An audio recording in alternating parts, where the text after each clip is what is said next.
balik lagi sama aku. Kali ini aku bakal ngobrol lagi sama Paman Apik. Dan tema kali ini tentang waktu.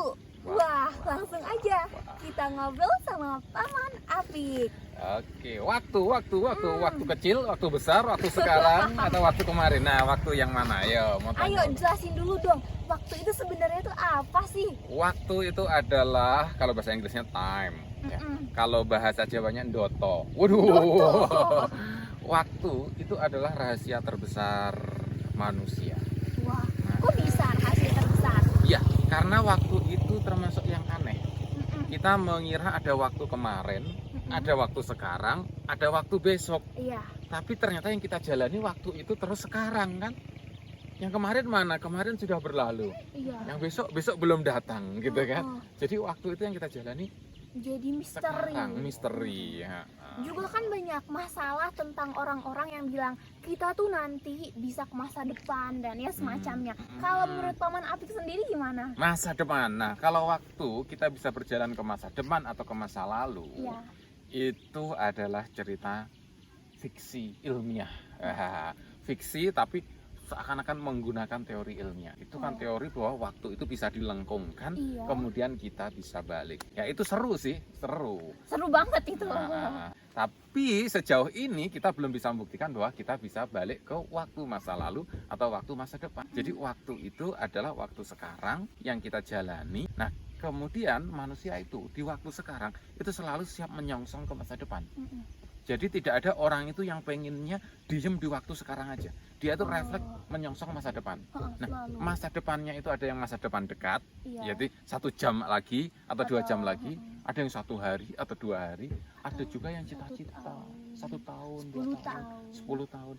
Nah, berarti karena waktu ini kan kita nggak bisa ya balik lagi. Berarti kita harus benar-benar memanfaatkan waktu sebaik mungkin kan? Iya betul, justru itu. Nah, Paman punya nggak sih tips gimana biar kita memanfaatkan waktu sebaik mungkin? Nah, tipsnya gimana? Tipsnya sebenarnya kita itu bukan hanya memanfaatkan waktu, tapi manusia itu menciptakan waktu. Menciptakan waktu bagaimana? Menciptakan waktu. Jadi manusia yang benar itu selalu punya waktu.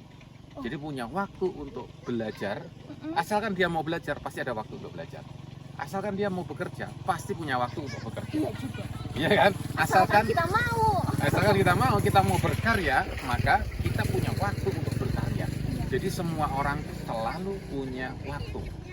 Nah, kalau ada orang yang tidak punya waktu, kehabisan waktu, artinya dia itu tidak memanfaatkan dirinya dengan baik. Sehingga dia dimanfaatkan oleh pihak lain. Aku tidak punya waktu untuk keluarga. Kenapa? Karena urusan kantor banyak.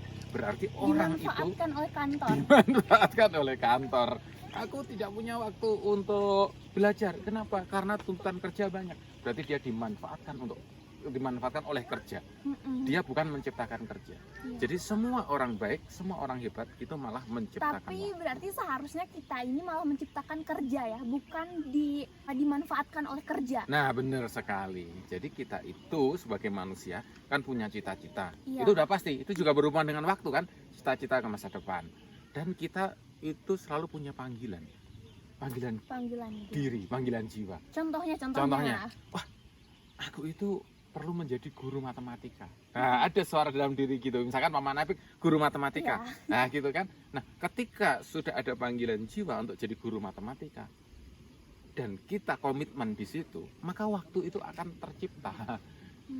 Jadi ada aja. Oh, ternyata ada YouTube yang menyediakan sarana untuk mengajar matematika. Ada aja. Oh, ternyata ada lomba matematika. Oh, ternyata ada sekolah yang perlu dibantu matematika. Selalu ada. Boleh. Jadi kita yang harus menciptakan Waktu. Bukan kita dimanfaatkan oleh waktu sih. Wah, bagus banget kan obrolan kali ini dengan tema waktu. Oke deh, obrolan kali ini kita akhiri. Jangan lupa untuk like, subscribe, aktifkan lonceng, dan share video ini ke semuanya. Bye-bye.